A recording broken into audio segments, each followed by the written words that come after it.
Cloud. There we go. You should get like a warning that it's recording or something. Okay, everybody's nodding. All right. All right, so good to see everybody again. It's been a little while since we met in person, so it's nice to, or met not in person, but met on Zoom. I have seen some of you in person since then, especially Glenn, who I see in person on a regular basis. But I just wanted to, say hello. I don't know, do we want to do a quick round of introductions? We've got a slightly bigger group than usual. Just for the sake of Glenn, maybe like one or two things aside from your name, and then we can move forward. I'm not going to introduce myself to Glenn. Jim, why don't you start? Jim Westerman. My name's Jim Westerman. I'm a fellow national. I work in Peru and in Egypt. Got ongoing work in both places. Very exciting work in both places. Very cool. Let's do Chris and Lisa. I'm just using my own computer as a guide here. I'm Chris Rusi. I'm retired from Michigan Tech University, where I specialized in remote sensing and embedded systems. I'm Lisa Salai, member national. I just got my 13-year anniversary discount at the Explorers Club store this year that I didn't use, but and I've worked with Bob Schuckman and Chris on some projects in Alaska. Very good. Jim and Pat. Go ahead. I'm Pat, and this is I'm Jim. Jim.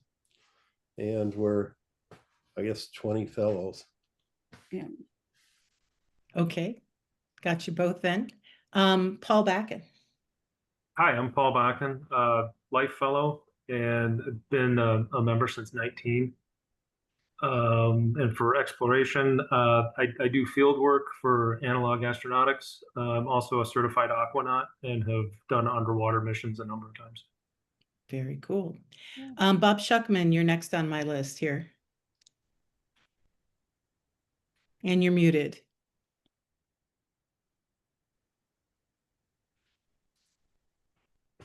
I don't even see him here. I think he came and went. No, he's there. He's waving. Hi, guys.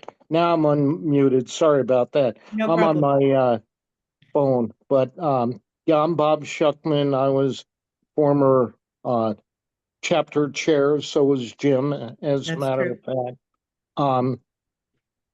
Have done a whole lot of Arctic work, a lot with Chris and Lisa. We took a flag to Bering Glacier back around 2002, I think. And happy to be here tonight.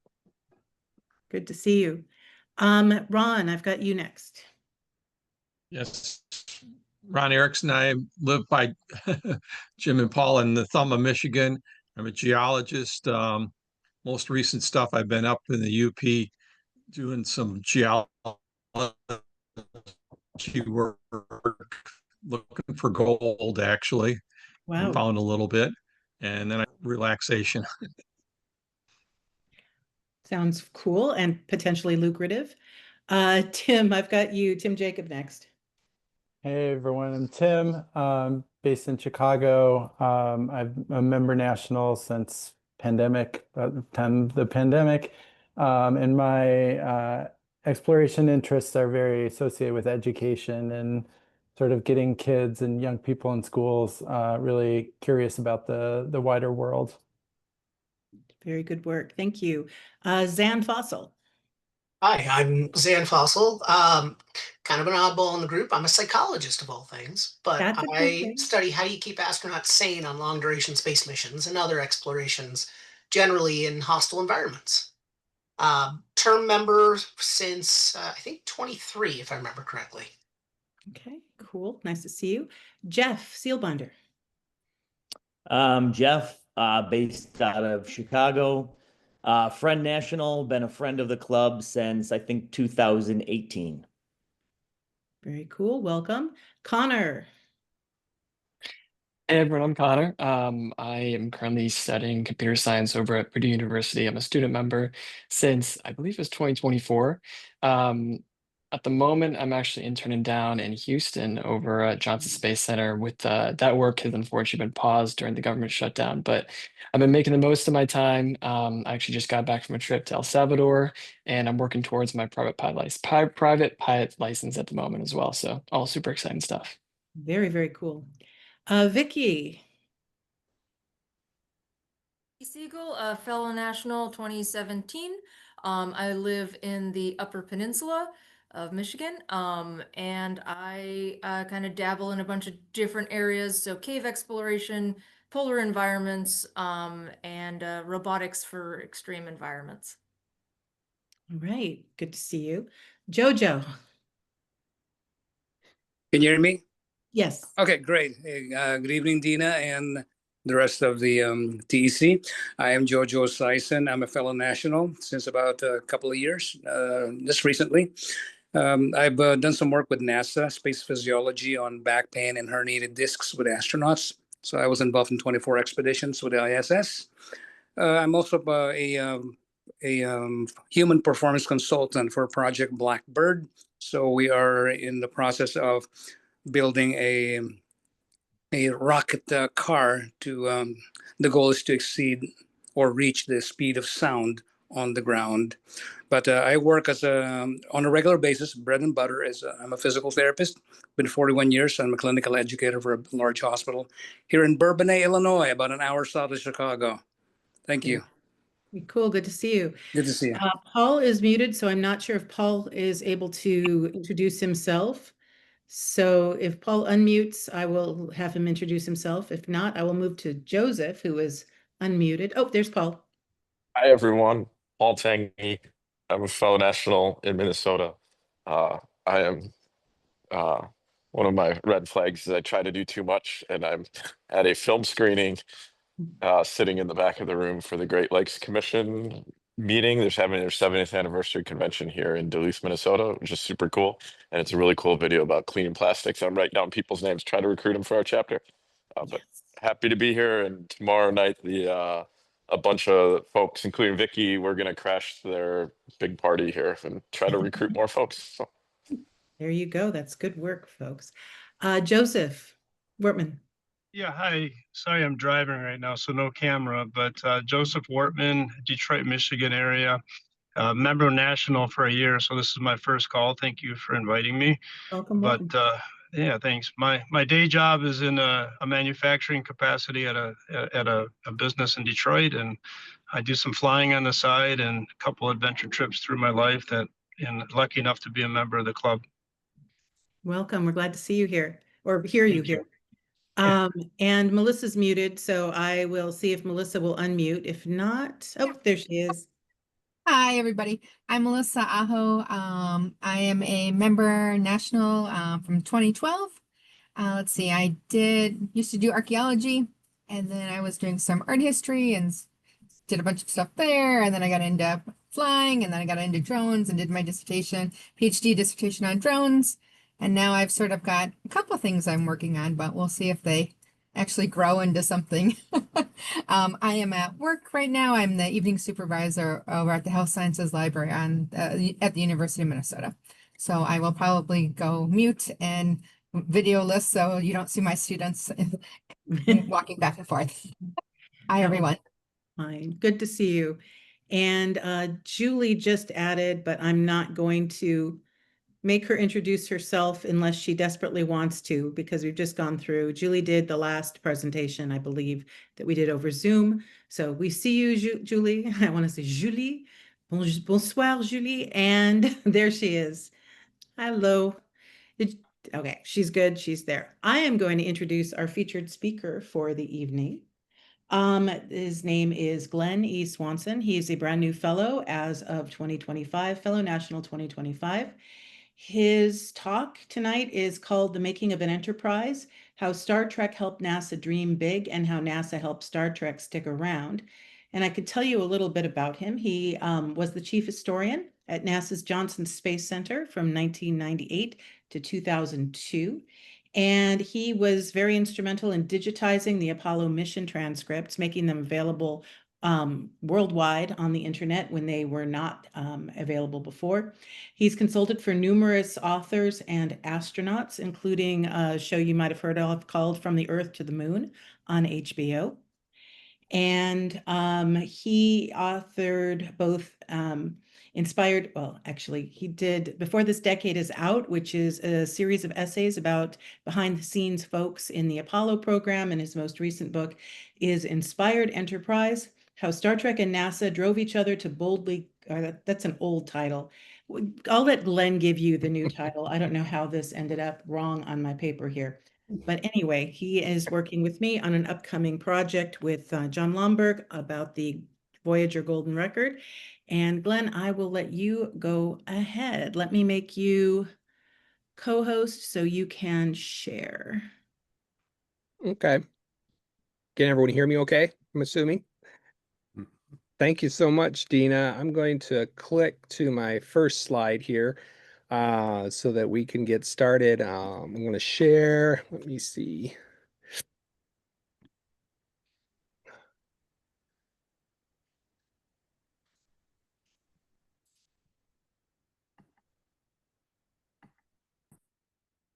Is it working? I think so. Let's see. I don't see. Hang on. Let me see. Desktop.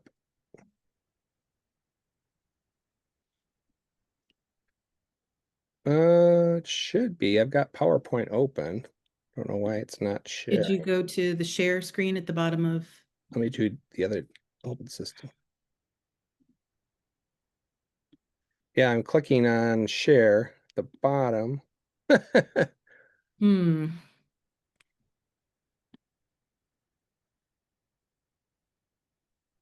We're not in the same building right now, so otherwise I'd run over and help you out. Let's see, I don't know why. Hang on, let me do view. Because it should be share screen at the bottom of the Zoom. Yeah, I see the share entire screen. Open system settings. Hey, Glenn, are you on a MacBook by chance? Yeah. So they have a bit more privacy restrictions in place. You should follow the instructions they give you. If you go to open system settings, and then let me follow along here. Yes, if you open system settings, let me know when you get there. Okay. Yep. Then let's see.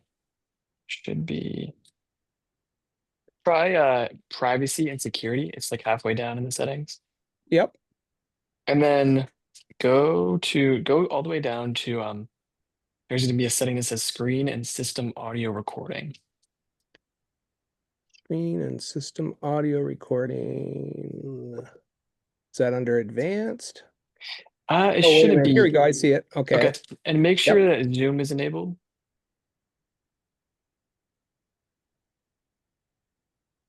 Should be. Let's see.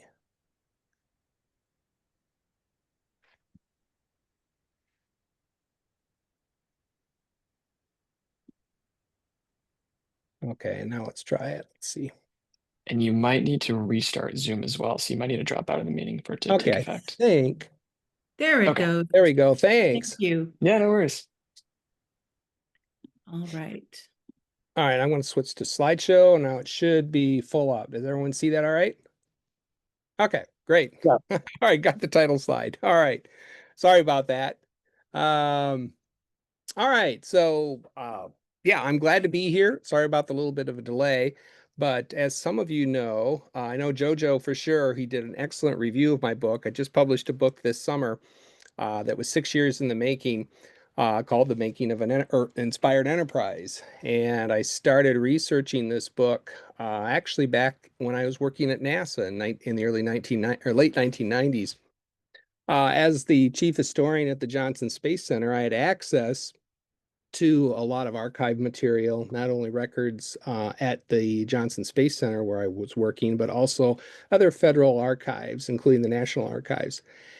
And in the course of my regular work as a historian there, I would peruse a lot of these documents, and I came across some material relating to Star Trek. Now, I'm a big Star Trek fan, as I'm assuming some of you are as well.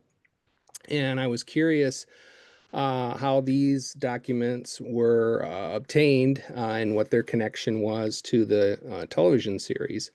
And as I went through them, I found that there was correspondence between not only Gene Roddenberry, who created Star Trek, but other people involved in the original production of the television series.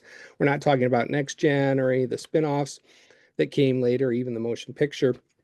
We're talking about the original series, going back to 1964, when the first pilot was created, called The Cage. It was later reused as a menagerie, parts 1 and part 2, in the television series. And then, of course, the television series itself started in 1966. We're coming up on the 60th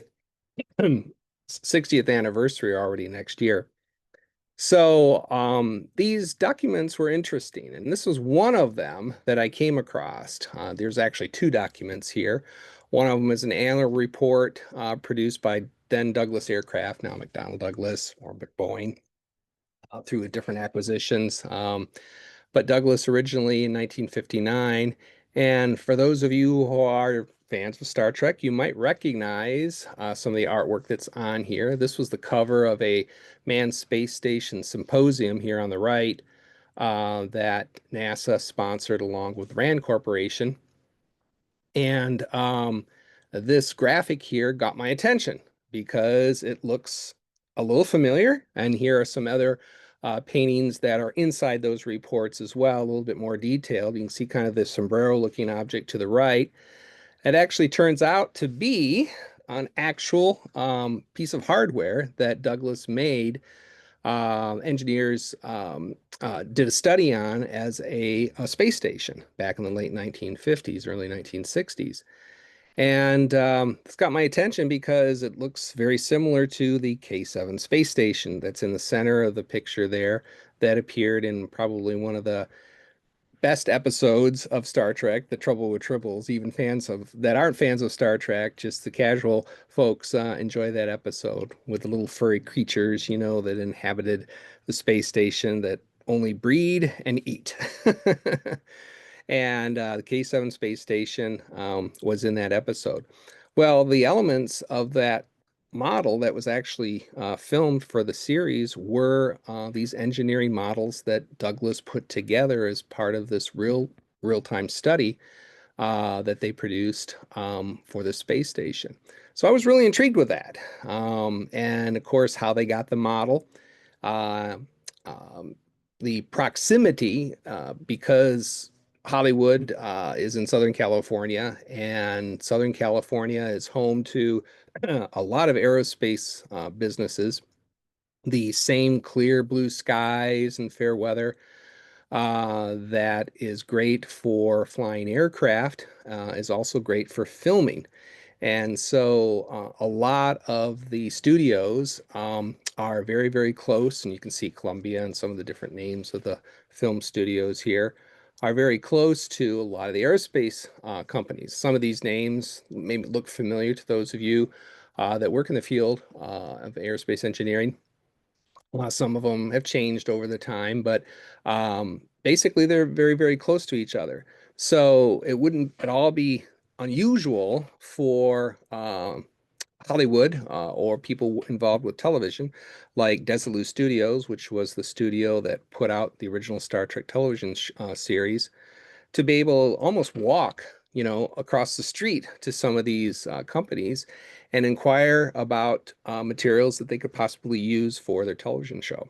So those models that I showed earlier of the K-7 space station, most likely engineer or fan, I've never been able to figure out exactly how the model was acquired. I know it was obtained by a fellow by the name of Dayton, who was able to Richard Dayton, who created the original Enterprise model, the big 11-foot model that was used in the series. He acquired those models and made that space station from the models. So this is one of the more realistic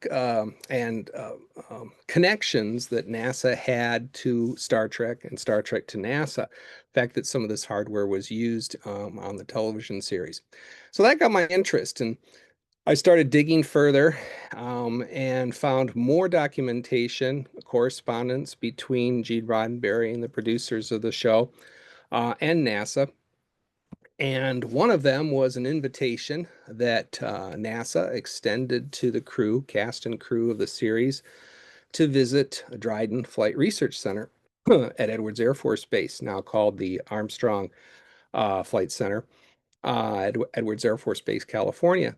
And here's a photograph that I found while I was at NASA, and this was really exciting. I'm very visual. Photographs really excite me because there's a lot of information that contained in them. And this is one that was never before known about at NASA until I came across it.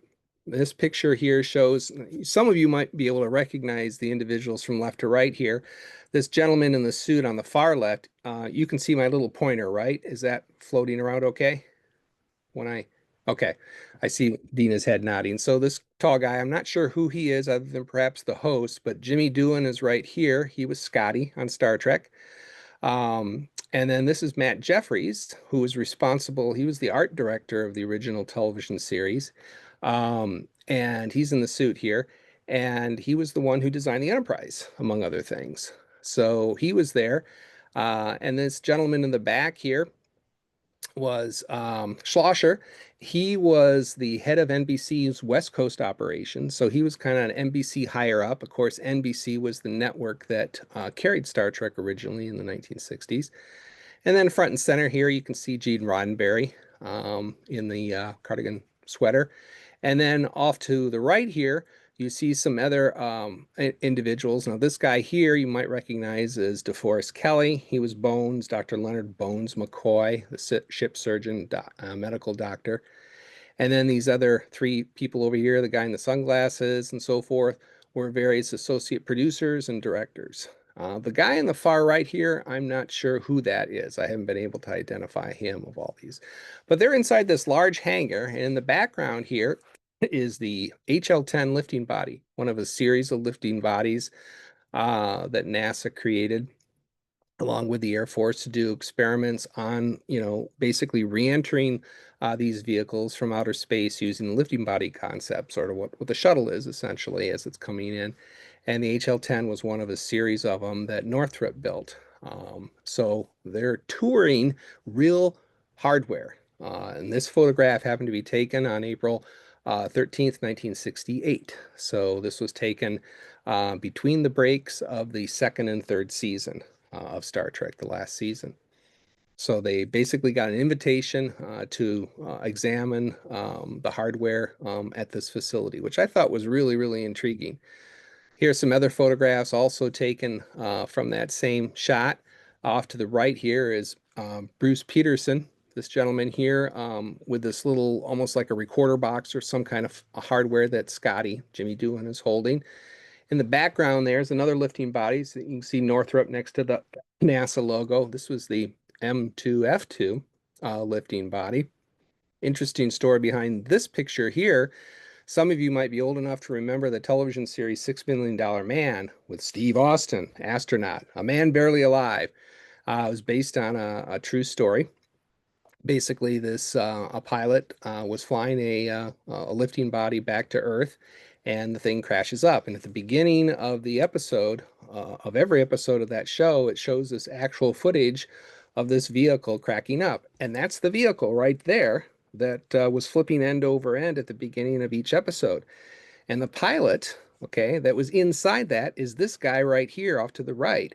That is Bruce Peterson. And this photo was taken 6 weeks before that accident occurred. And Bruce Peterson was the man, barely alive, that survived that horrendous crash.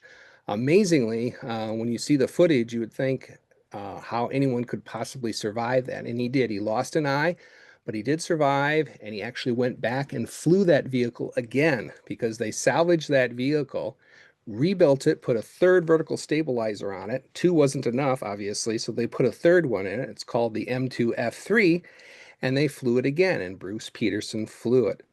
And if you're curious to see that space or that lifting body today, it's on display at the Smithsonian, so you can take a look at it. So it's kind of an interesting story there. Of course, none of that, nobody knew what would happen when this photograph was taken, but hopefully this instrument here that Scotty is holding wasn't the cause of that accident. Off to the left here are some other photographs that I saw in my research here, which were kind of interesting, connecting NASA to the original television series. The one in the upper left-hand corner here is a photograph that was taken at NASA Jet Propulsion Laboratory in the early 1960s when Mariner 5 was approaching Venus. And these are engineers at Mission Control and at JPL. And if you notice, two of them here that are sitting down are wearing cutout Spock ears. Well, we don't know if they're exactly Spock ears. We do know that the photograph was taken when Star Trek was airing the original television series. Of course, pointed ears at that time were kind of a stereotypical characteristic of not only Martians, but of Venusians as well.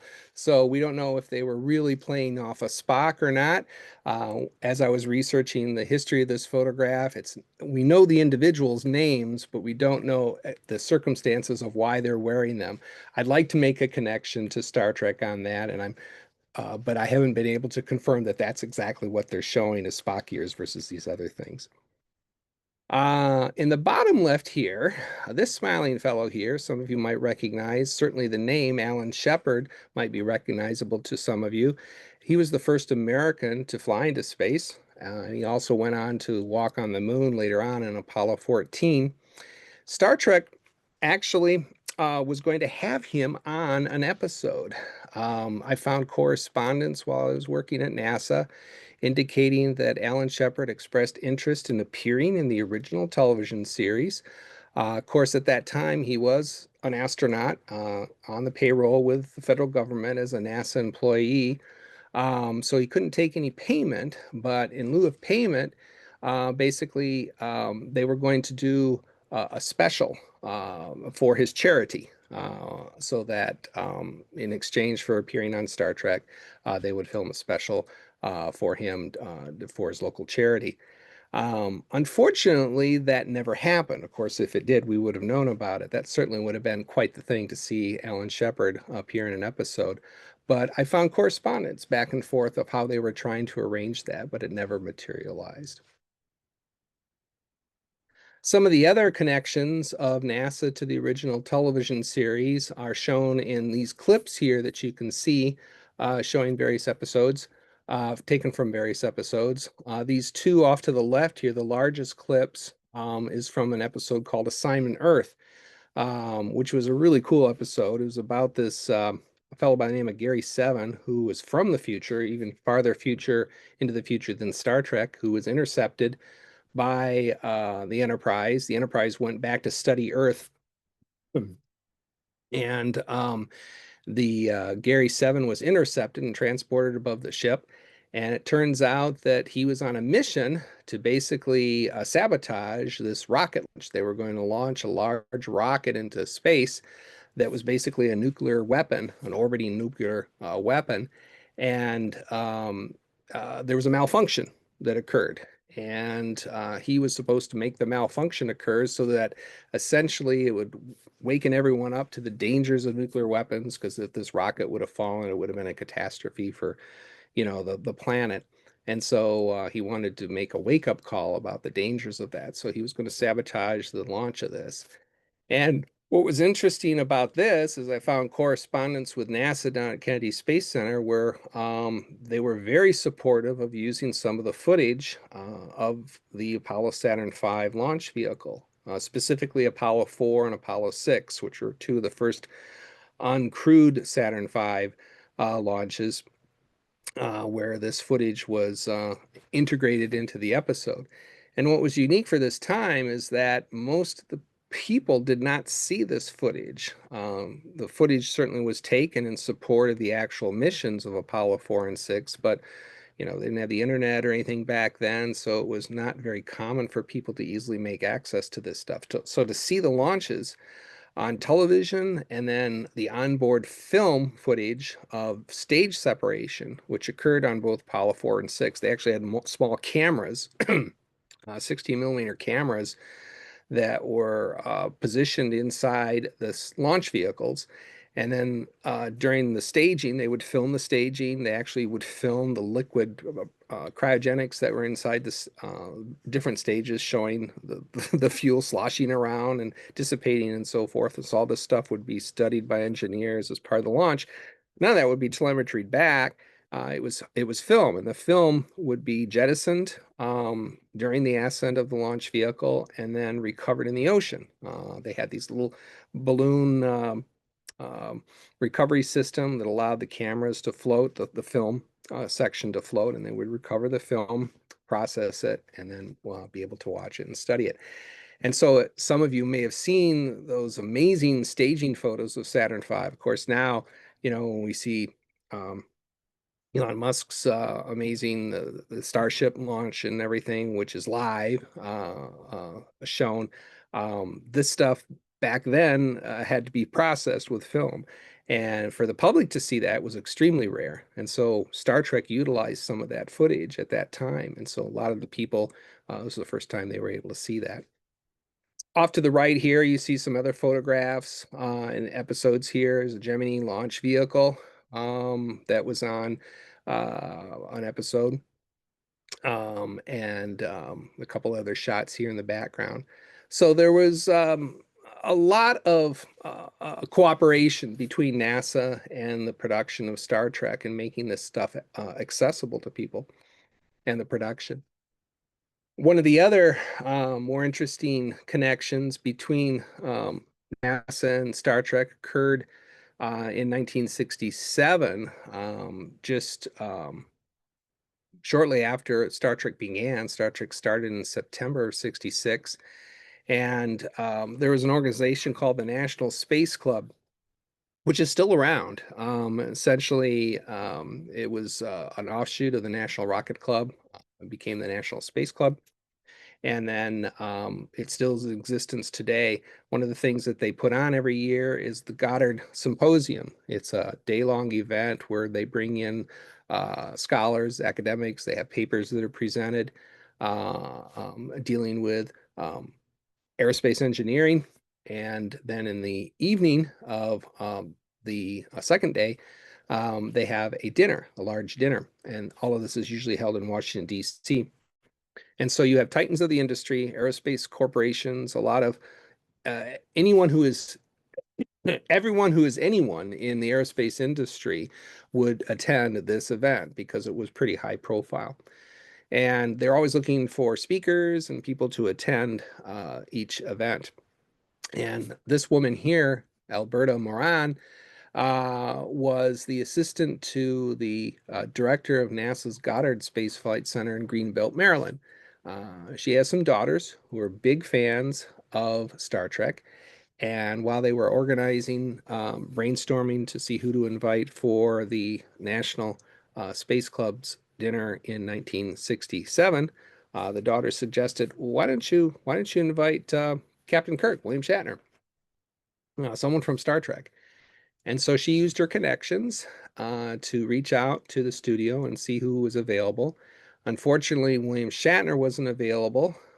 Gene Roddenberry, who created the series, wasn't available, but Leonard Nimoy was, Mr. Spock. And so he was able to come to Goddard in March of 1967. He visited the Space Center when he arrived, and here you can see him being greeted. This is Penny Moran,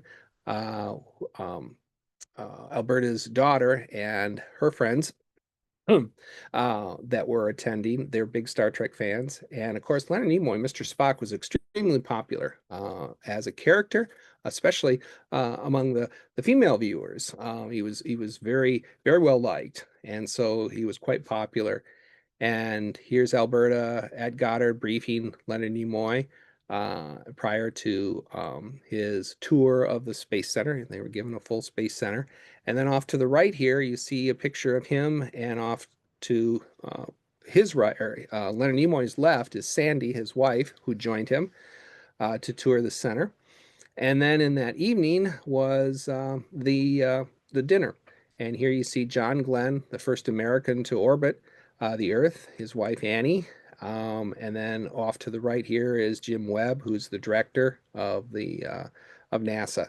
So, and then down here below right is Hubert Humphrey, who was the Vice President of the United States, who gave the evening speech. And then this is Esther Goddard middle there, Robert Goddard's widow. And so Leonard Nimoy was sitting at the main table with all of these, high-profile individuals, and this dinner occurred just 6 weeks after the Apollo 1 fire, and so the mood within NASA was extremely grim. They didn't know if the Apollo program would continue and we would land on the moon before the end of the decade. This horrible accident occurred in which 3 astronauts were killed on the pad. And so it was a difficult time for NASA. And from interviewing Alberta, who was very gracious of her time, I was able to, unfortunately, she passed away a few years ago, but she told me about that evening and how wonderful Leonard Nimoy was and how receptive he was not only to everyone there, but how receptive all the individuals were from NASA who were there, because they looked at him as not only Leonard Nimoy, but a character from a show that they really enjoyed, because Star Trek was being aired at that time, and it showed hope and promise. It was a very optimistic television series about the future. And so they were looking at Mr. Spock and realizing that in spite of all this hardship that they were currently experiencing with the Apollo 1 fire, they had to get through this because we had to move on to the 23rd century and be Star Trek. And so Leonard Nimoy was very moved by the reception they received, which was very positive from all individuals there. When the vice president was finished with his speech, people rushed up to the main table, not to get Hubert Humphrey's autograph, but to get Mr. Spock's autograph. Now, all of these things, of course, this publicity that NASA was receiving, this invitation, to the Dryden Flight Research Center, to the Space Club, attending and everything, Gene Roddenberry knew that he could take advantage of that to help sell the show, to get more attention to it. And this is one of the flyers that NBC and Desilu Studios produced for their affiliates to help promote the television series during its second season. And you'll see, it's kind of hard to see perhaps in your screen there, but onto the right, that's the inside of this trifold pamphlet. And you could see that there's mention here of the National Space Club and Star Trek and the 1,500 club members that were in attendance. This was a big thing to have Star Trek be invited to attend this, a character from the show. And the studio utilized that publicity and that privilege to help promote the show, realizing that the recognition that NASA gave the show by that invitation could help them sell the show to their affiliates, as well as to continue the production of the show beyond a second season and into its third season. Because as you know, Star Trek only lasted 3 seasons. One of the big things that occurred during this time was during that dinner, Albert Moran with the National Space Club that I mentioned, the Smithsonian approached Gene Roddenberry, actually approached Leonard Nimoy at that time, one of their representatives did, and said that the Smithsonian is interested in acquiring a copy of the show's pilot for their archives. That is, they wanted a physical copy of the show's pilot for the Smithsonian's National Air and Space Museum. Now, this was a huge, huge honor, because during my research at the time, I was unable to find any other similar requests. And Star Trek was the only television series ever to have had the Smithsonian request the pilot join their archives. And so this was a big thing. This was a really big thing. Now, I'm not going to talk about the Smithsonian. That's another large chapter in my book. In fact, it's the largest chapter in my book. But the fact that that whole request materialized because of this Space Club effort, which was a NASA connection, was a big thing. Now, here's a picture of Gene Roddenberry delivering a copy of the pilot to the head of the National Air and Space Museum at that time, the guy on the left. And this is in 16 millimeter. That's a 16 millimeter copy, and they have this in their archive. Now, of course, because that was such a big thing, Gene Roddenberry took advantage of that, as well as the other executives of the show, to promote that. And so here you see some newspaper clippings showing the request that the Smithsonian gave for receiving the pilot and the transfer, because it had never been done before. So that attention that the show got as a result of that was a big thing. This photograph here after the National Space Club, you can see Alberta Moran off to the left here. She's in this black blouse here. Gene Roddenberry is with the glasses looking over here. And these two are NASA officials at Vandenberg. One of the things that Alberta arranged with Gene Roddenberry is to have him come out to Vandenberg in 1968 to view a launch. And so here he is attending this evening launch that occurred, which I had no idea about. And I haven't been able to find any information. It wasn't a classified launch, I know that, but I do have this photograph that Alberta gave me of him attending the launch at that time. So the fact that he actually watched a real launch, in conjunction with the television series while it was actively going was a big thing. Let's see, how are we doing with time? Are we running over? I know 25 minutes is about. Maybe I go. How much do you have left? I'm winding down here. Okay, continue to wind down, I guess. Okay, I just have a few more slides. Thanks for your patience. This photograph here was taken at the Smithsonian. I wanted to show the gentleman on the right here because that fellow is by the name of Fred Durant III. He was the Smithsonian contact. He was the main person at the Smithsonian that began the conversation to get the pilot acquired by the Smithsonian. So I just wanted you to show a picture of him, who that person is off to the right. Of course, that's Gene Roddenberry on the left there.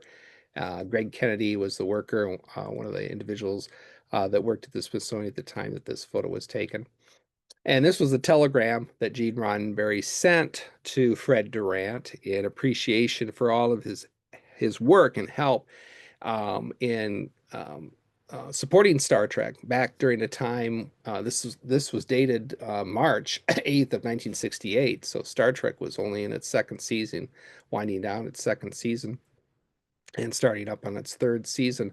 So Star Trek wasn't the big thing. It was actually, struggling for its survival, because you remember the third season occurred because of a campaign by fans to help support the series, but also the Smithsonian got behind it because of the fact that they requested the pilot, and Durant took interest in that, and so that got attention as well. So this telegram that Gene Roddenberry sent to Fred Durant and the folks at the Smithsonian is acknowledging their support for the television show. And of course, here's some photographs. Fred Durant was instrumental in getting the 11-foot model, which we can see today. That's on the main floor off of Constitution Avenue, where you can go and see it. This photograph here on the left shows that model hanging in a temporary exhibit. That's on the upper gallery in the Smithsonian. This was back in the 1980s when they had an exhibit for space artist Bob McCall. Bob McCall has this huge mural, which is still there at the Smithsonian, which is right next to where the Enterprise is on display right now. He did a lot of aviation, aerospace art. Amazing artist. And off to the right there, you might recognize the taller person. That's, excuse me, that's Michael Collins, who was the first director of the new Air and Space Museum. New meaning the building that opened up in 1976, our bicentennial year on the Mall in Washington, D.C. There was a building prior to that where the National Air and Space Museum was housed, called the Arts and Industries Building. But they need more space because rockets take up more space and hardware. And so they built a much larger facility that opened in 1976. And Michael Collins, after his Apollo 11 mission, became the director of that new building. And here he is looking at some Estes models that were built by the Model Rocket Company of the Enterprise, flyable model rockets, and then the Klingon ship in the lower photograph there. Michael Collins is holding the actual filming model, which is much larger, to kind of compare it to the Estes flying model rocket. But that's the actual filming model of the Klingon ship that was shown in the series, and the Smithsonian has that in their holdings along with the Enterprise. By the way, those Estes model rockets, they fly really, really bad. They're very difficult to put together, and they don't fly that well. So in closing, this photograph here, my book starts in 1966 and it goes to 1976. So I cover a 10-year period of time. And this is a very popular photo, one that's seen quite often, showing the rollout of OV-101, which is the Enterprise, which was originally going to be named the Constitution because it was our bicentennial year. But because of a massive letter writing campaign by fans of Star Trek, they encouraged then President Gerald Ford, who was from Grand Rapids, to rename the orbiter the Enterprise. And this photograph was taken in September of 1976 at Palmdale at Rockwell when they had the rollout of OV-101. And this orbiter, it was kind of the fans, let's see, they won the battle but lost the war. Because they were able to successfully have the name changed, but of course, OV-101 never flew into space. It was just approach and landing tests, which were very valuable. Important engineering data was needed. I'm not to trivialize at all the flights of that vehicle, but it never went into space. And you can see it to this day if you go to New York City at the Intrepid Museum, and they have it on display there, so you can have your picture taken next to the Enterprise. But here you can see Bob Fletcher off to the left here. He was the NASA administrator, and then Forrest Kelly and Sulu and the other cast members. Everyone was there except William Shatner. He was filming in Spain at that time, but all the other cast members were present during this rollout. This is kind of interesting right back here. This little guy, that's Carl Sagan. He was there as well. And Sulu here, George Takei, behind him is Jimmy Doohan. He's there. You can kind of see his shirt, but you can't see his face. So in closing, this slide I always enjoy because it kind of summarizes a little bit about the connections between the two. This corner upper left-hand one here, this photograph, I already talked about that a little bit. But in the center here, this was an ad, this really cool ad with the graphic and the Enterprise and everything. The NASA logo wasn't there, but the ad appeared in Variety in 1967, in March of 67, when Star Trek was basically encouraging folks to nominate the show for an Emmy. And it was nominated for several different Emmys. Didn't win any, but it was nominated.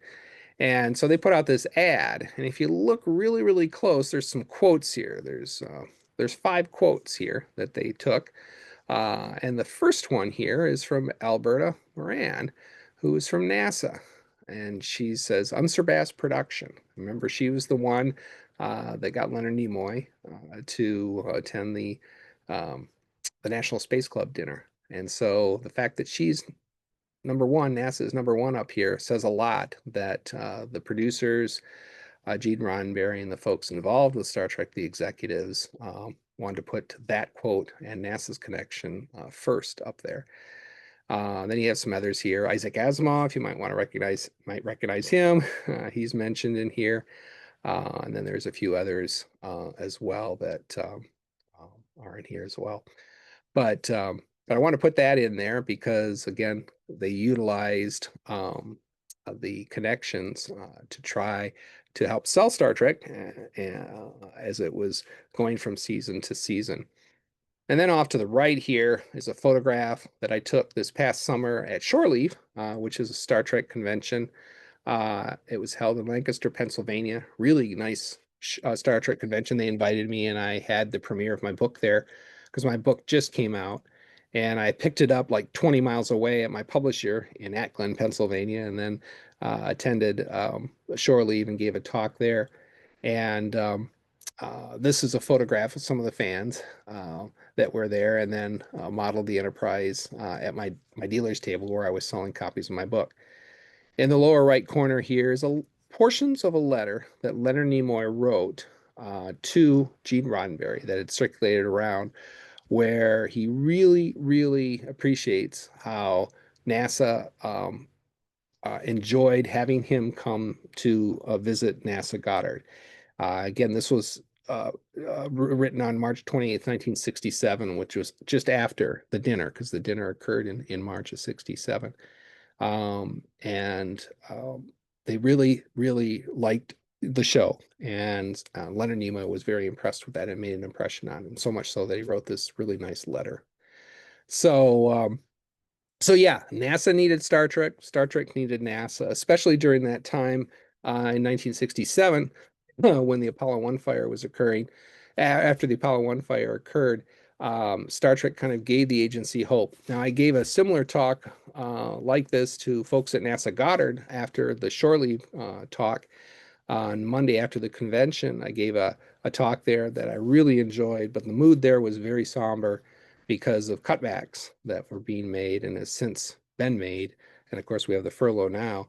So those that are working for NASA in some capacity, or the federal government as a whole, certainly can experience kind of a down time right now. But I told them, I said, that if anything, Star Trek gives inspiration. It gives, it's a very, it does not give a dystopian look to the future, but and not necessarily a utopian look at the future, but a hopeful look at the future. It doesn't guarantee that we're going to have a future, but it does show that if we do have a future, it's going to be a bright one. And that's motivation enough for a lot of individuals, especially at this time.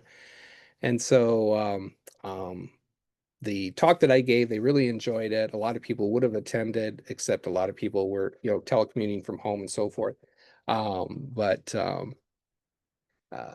So anyways, in closing, the inspiration that the television series has given me is portrayed in my book, because it does inspire, a lot of individuals.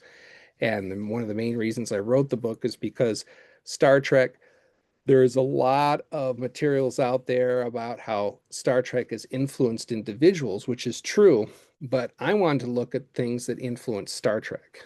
And so the records and documents that I found when I was working at the Johnson Space Center got me started in this path to help document how Star Trek was created, and what were some of the things that inspired not only Gene Roddenberry, but the other cast and crew members that made up the television series. So with that, I'll take any questions that you might have. I hope I didn't ramble on too long. We're kind of close in time, but we can take a few questions. Okay. Timothy Jacob is okay. Melissa, go ahead. Glenn, do you want me to get the people name who the questioners, or do you want to go ahead with that? You can call them out if you want. Melissa, did you have a question? Oh, yeah. I was wondering, when you're doing all your research, did you find anything that was just really weird that you're like, oh, I just can't quite verify this, so I'm not going to put it in the book, but it's too good a nugget not to tell people about? Yeah. I'm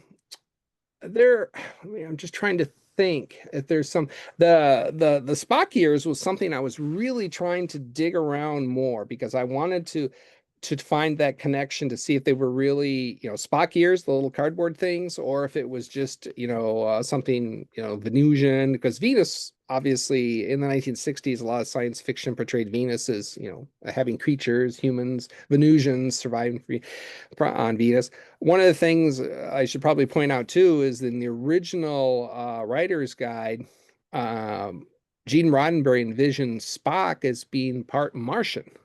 That's actually indicated in the writer's guide at that time, but he changed that to because we were exploring Mars at that time, and it looked it was a thing where, well, if we found that Mars would be quite barren and there was no civilization, no life or whatever there, then it would be kind of awkward to have Spock come from Mars when there's nothing there. So he changed his place of origin to Vulcan instead, which is probably a good thing.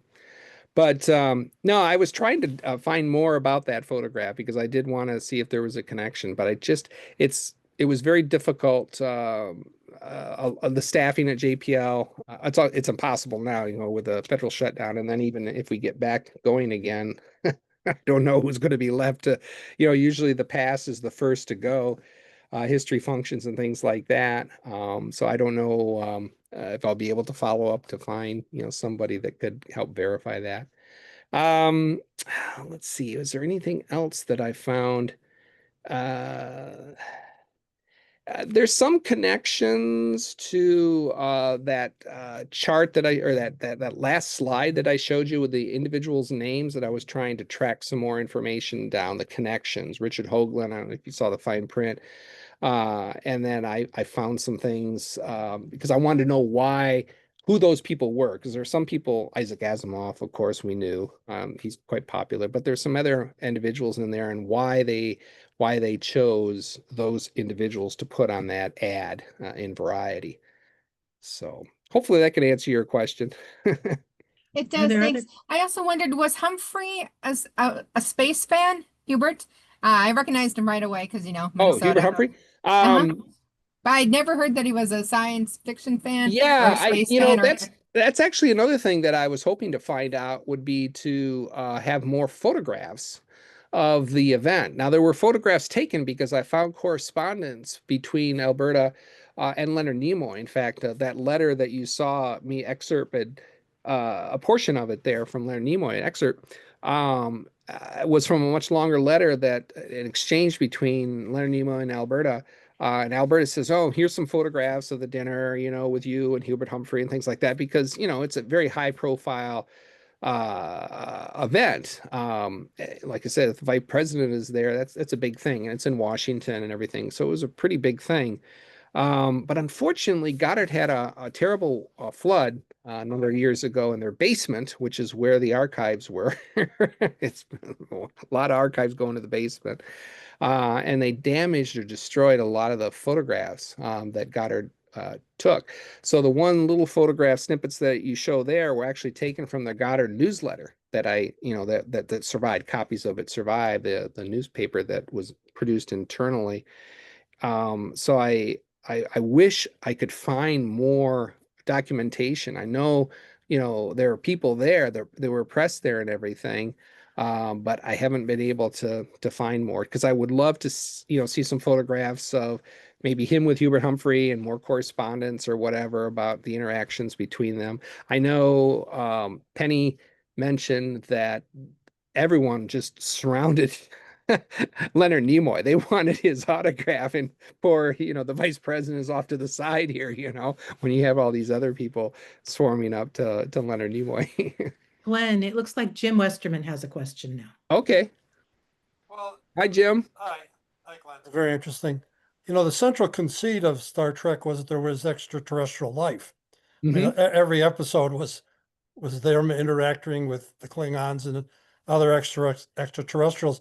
So the central conceit was there was life in outer space.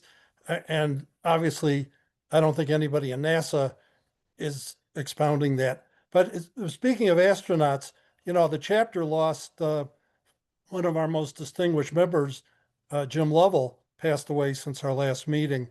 Yeah. And, here was a true heroic astronaut of the highest magnitude.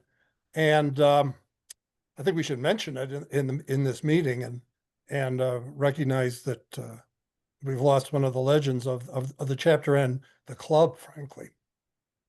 Mm-hmm. Yeah. Yeah, I had a chance to meet Jim Lovell many years ago when I was working on my magazines, and all the people that I've spoke to that have known him or have met him and always spoke very highly. He was very approachable, very kind. And yeah, it's sad that that he passed away, but he definitely lived a long life and a very productive one at that. We all go on to higher exploration sooner or later. Right, right.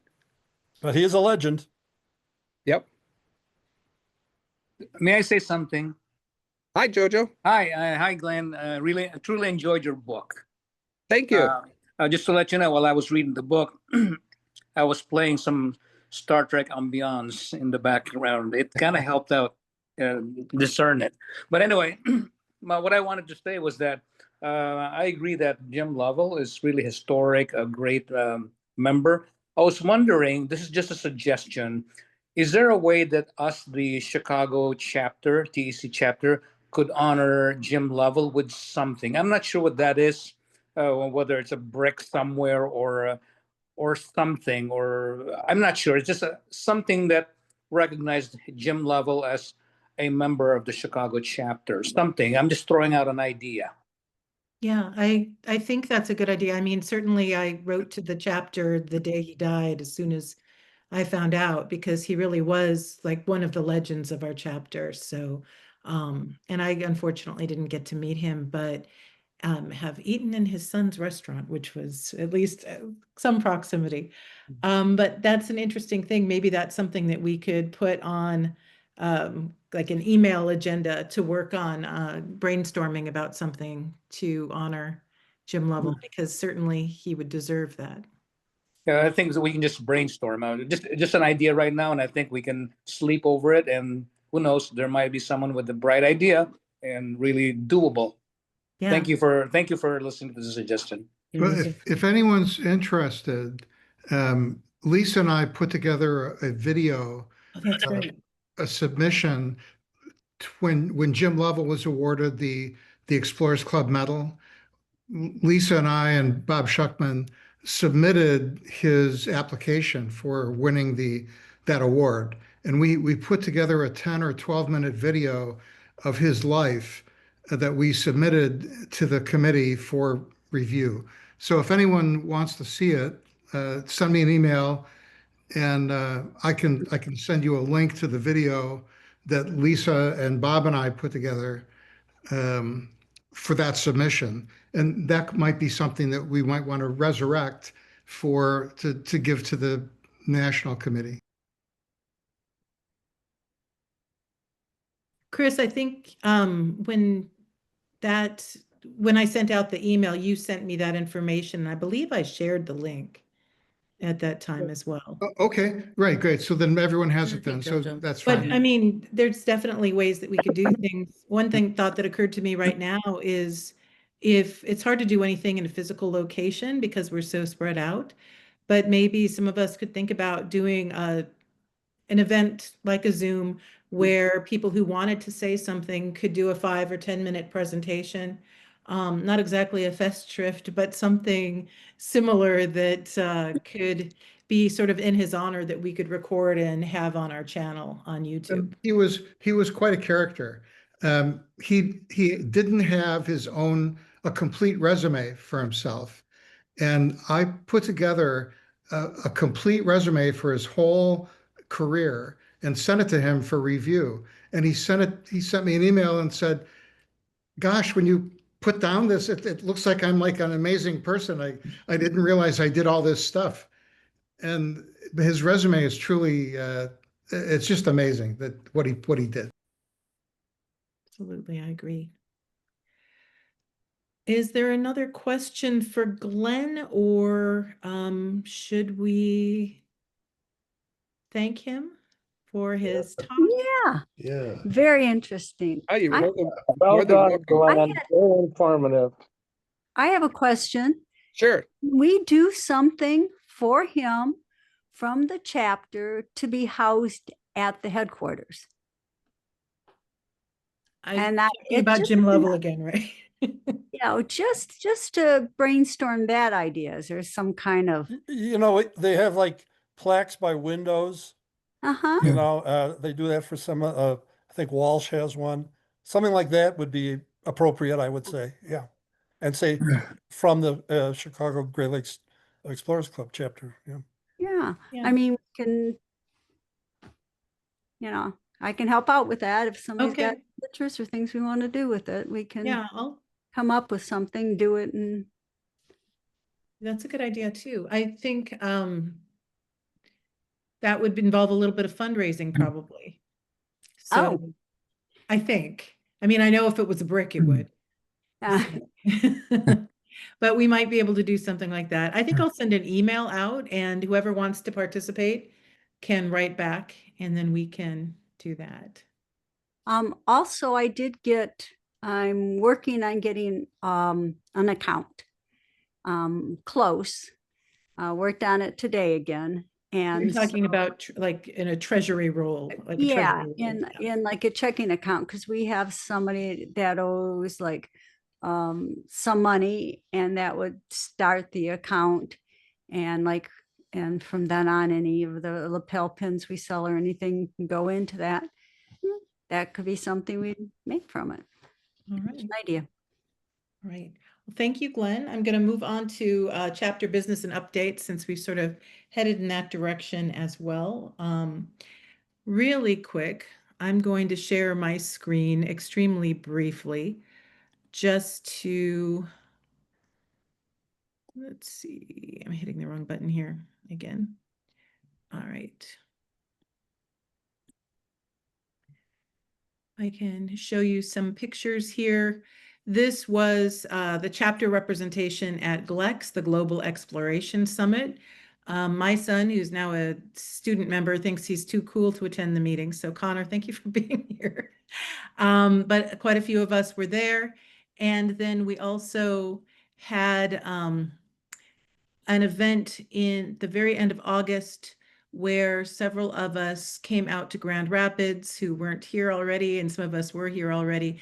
But we had Matthew Friedman, who is a professor of paleontology at Michigan State, come to present to us about fossil sharks. And we also visited the shark exhibit at the Grand Rapids Public Museum.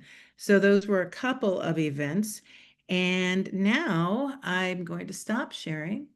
And I'd like to turn it over to Vicki and Tim to talk about the upcoming event this weekend. Thank you. Yeah, so we are holding an in-person event on Saturday evening, this Saturday evening in Chicago, as part of the club's partnership with Fjallraven. There's a beautiful new Fjallraven store in the West Loop area of Chicago. And Vicki and Dr. Ashley Lemke and myself will all be giving very, very brief talks, like 10-minute talks on different aspects of underwater exploration.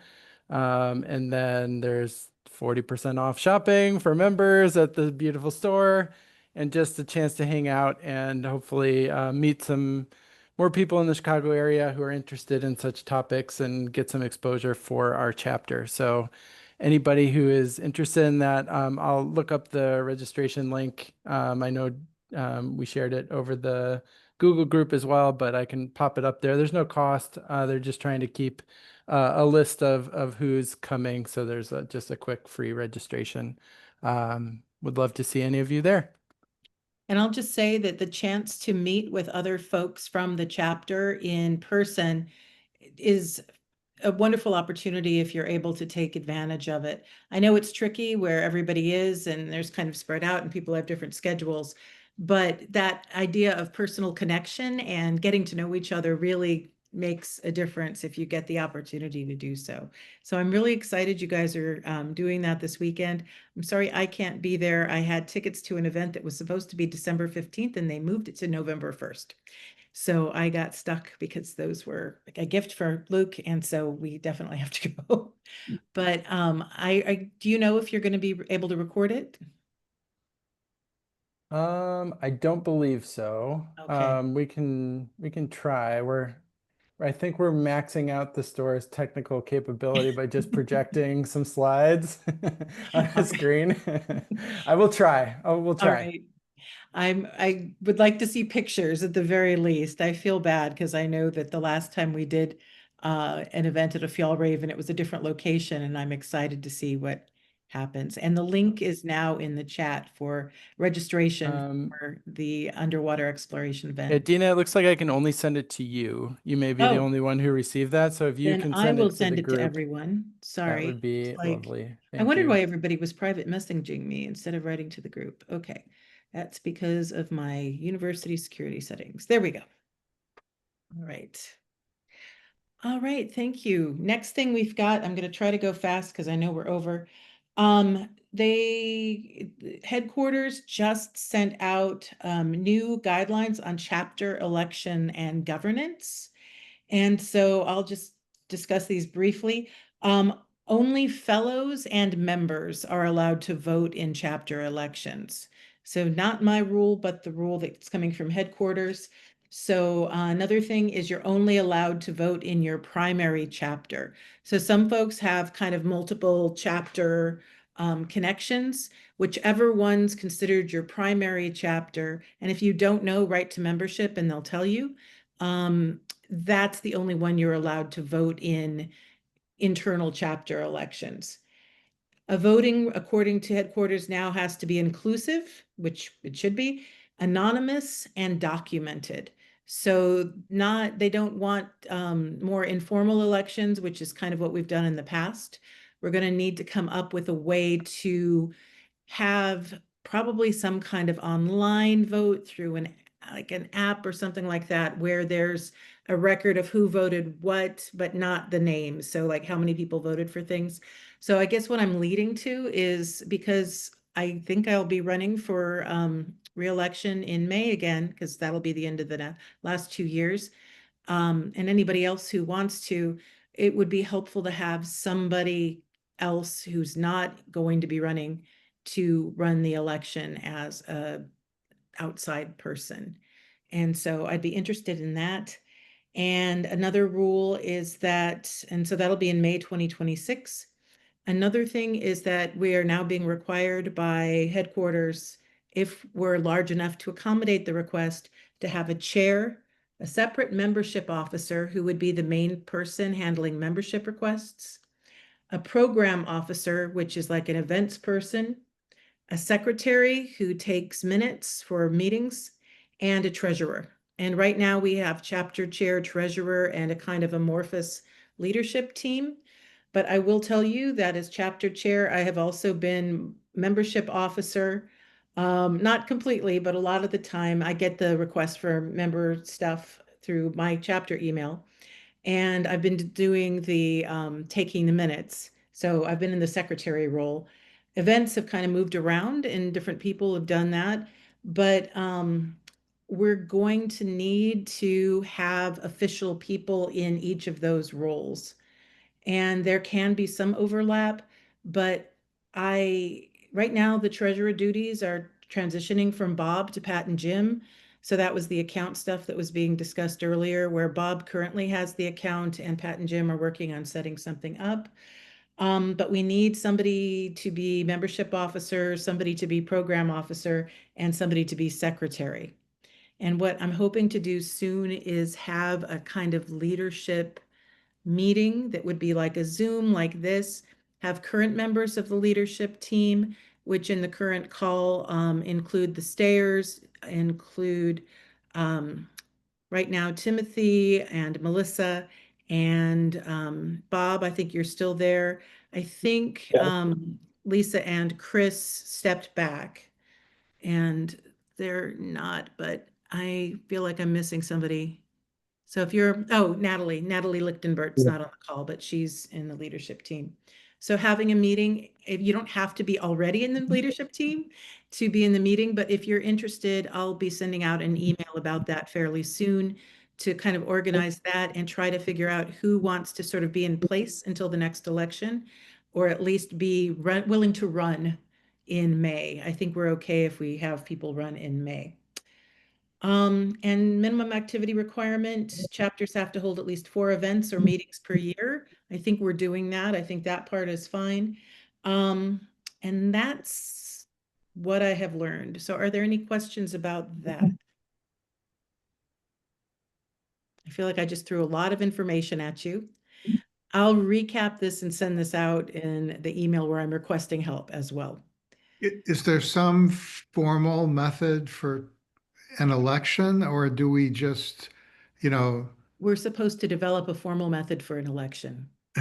Oh, okay, wow. And they don't Yeah. have anything like a template that we can use, or are we just making this shit up?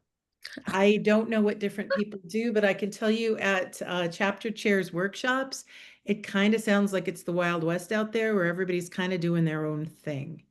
I know there are survey programs and ways that, at least through my university, they're kind of anonymized votes, but I think they're hoping we'll use something like that.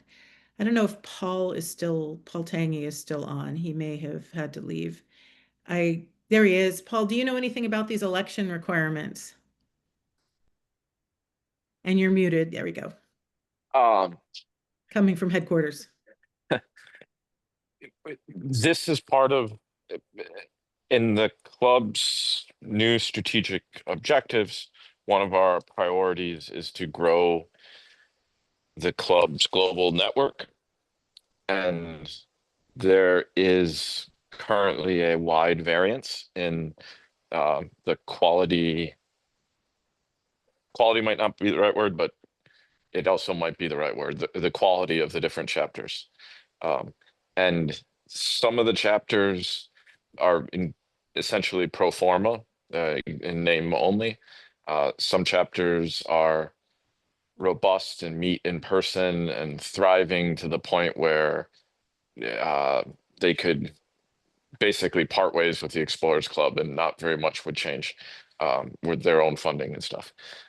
Some chapters are, don't quote me on this, but basically toxic. You're being recorded. So, all right. Some chapters in the past have had problems that could be described as toxic. And some chapters, I think, like ours, we get along really well. But as the club has this effort or this strategic goal of expanding the global network of chapters, which is really what we see as the future of the club. You're not going to make the New York City headquarters bigger. It's going to be making it, for the club to become the global leader for exploration. It will become, the path to that is through the chapters. So there's an effort to really try to improve quality across all of the chapters. And one of them is, there is this code of, or this minimum requirements for what chapters are. And I think what Dean is describing is coming out of that. It is underspecified about how to conduct the elections. But what I would generally say is that Robert's Rules lays out a lot of these things to do it. And if Dean is going to staff this, it sounds like, afterwards, I'm happy to help in trying to set up the election process so that we can continue the good vibes and positive culture we have while also meeting the requirements that they're laying out. Okay. Julie, go ahead. Hi. Yeah, I mean, I'm sure a lot of you have this kind of experience as well, but for the past few years, I've been working a lot with academic organizations to like formalize association and writing bylaws and organizing elections. It's one of my obsessions. A software that works very well is called Election Buddy. You can have like anonymous votes and with different settings. I'm happy to support in any way I can if you think that's helpful. Yeah, I could see something like that. I know there are different options that work. But yeah, if you've had experience with that one, that would be definitely one to check out. How many voting members do we have, Dina? I would have to go through and see where we are in terms of people who are like just members and fellows, because those are the only ones who get to vote, which, like I said, personally, I'm not super happy about that, but that's what the club says. So Dina, this is reinventing the wheel. Probably. The club has gone through this exercise over the years. It depends on who the liaison in the headquarters is for chapters, and they get, we had to file financials and, but there's no enforcement of anything. And the idea is good. I mean, I agree that the future of the club is the chapters, but without a good chapter and a good chapter chair, the key is the chair. The new members come in and they don't know what's going on, and the person who provides the structure is the chapter chair. And I don't think there's any way around it. Some chapters, Washington chapter, Washington DC, group, yes. Some of the West Coast chapters, they're very well organized. And But they're it ultimately comes down to the chapter chair. I can't comment on the international. London's over the years has had good, and then the chapter chair for whatever reason stops, and then the chapter kind of drifts away. The problem we have is we're so spread out. The Northern California chapter is the Bay Area, and the Southern California, San Diego and the LA area, which are fairly far apart, but not as far apart as we are with 5 states. Right. So I don't, you're doing a great job, Dina, and the key to this chapter is a great chapter chair, and you're doing a great job. I appreciate that. Thank you. Well, in that role, Dina, can I make one? Yes, one go ahead, quick, Paul. I'm just noticing. just the very time. brief. To second what Jim said, like we are definitely not the problem that they're trying to solve with this. It's more just but the one other easy way that I could see to do the elections is we just designate one person to be the nominations chair. And I don't think we have that many voting members, and everyone could just mail their vote to that person. Yeah. That person is understood to maintain the secrecy, and they just tally the votes and deliver the voting outcome to you as the chapter chair. Okay. And I will try to, if somebody's interested in that role, please respond to the email that I send out about the sort of leadership team discussion and how we can kind of shake this out. I really appreciate everybody's. I agree with Paul. I think that we're a small enough chapter that with the voting members in the less than tens of 12 people, I think somebody should be able to handle that. Okay. That's a question. Where do we get our list for the people who are going to vote? Because some of the people don't come to Zooms because they do things. I'm thinking of, I heard from Robin Parrish, who was able to go to one of the events, but has not been able to do anything else because of class on Tuesday or something. So The chapter membership staff, or the headquarters membership staff, will produce a list of all current members in good standing who identify our chapter as their primary chapter, and provides that list to whoever is the nominations person. They're running. And I think we could do this via email too, to make it more inclusive. I don't think it has to be during a meeting like this. Yeah. Yeah, and we can say voting starts today. You've got a week or 2 weeks, whatever, enough time for people to sufficiently answer. Yeah. I think so. Well, all I have left is open announcements, but it is 9:25. I will say the theme of ECAD has been announced, which is Odysseys. So I was going to mention that. I will be planning, in addition to the leadership thing, a social activity, a holiday gathering in December. And I'll send out an email about some potential dates for that and see what people think. And in the meantime, definitely feel free to send me an email or respond to the groups. And is there anything before we call this late meeting to a close? Was good. All right, great. Thanks again to Glenn and for everybody who participated. And I really hope you have a wonderful rest of the week and a happy Halloween too. Thank you too. Thank you for having me. I really enjoyed it. And if anywhere you want to get a copy of my book, you can contact me. I'd be more than happy to. Christmas is coming. If you want to sign one, he'll do that for you. Yep, just feel free to contact me. I'll be happy to get you a copy. Great, thank you. Thank you. Good Thanks, night. everybody. Good night. Good night. good night. Good night, everybody. Thank